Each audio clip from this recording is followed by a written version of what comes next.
Mga kababayan, ako ay nakikiisa sa mga mamamayang Pilipino at sa pandaigdigang komunidad sa pagpapahayag ng pag-alala sa lumalalang karahasan sa gitnang silangan at ang epekto nito sa mga inosenteng sibilyan, lalo na ang mga bata na pangunahing biktima at may pinakamalaking posibilidad na maapektuhan sa ganitong kaguluhan.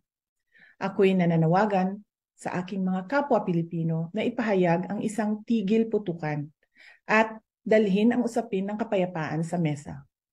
Ating ipanawagan ang pagkakaisa ng mga partido upang maglabas ng kolektibong pananawagan para sa pangmatagalang kapayapaan at wakasan ang pagdurusa at kahirapan na nararanasan ng lahat ng sibilyan, lalo na ang pangangalaga sa kapakanan ng mga bata.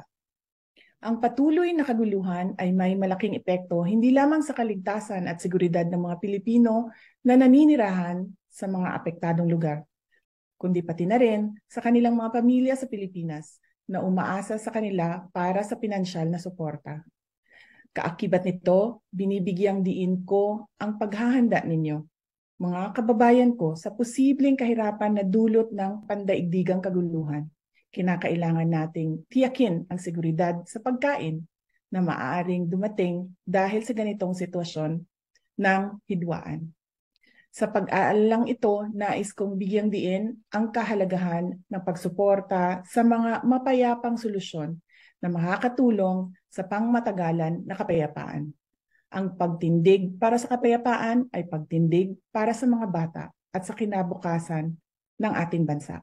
Tayo ay may malaking papel na ginagampanan upang maisulong ang kapayapaan sa pamamagitan ng pakikipagtulungan sa iba't ibang sektor at iba't ibang bansa at sa paindaigdigang komunidad.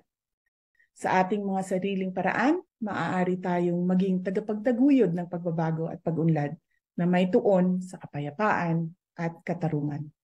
Syukran.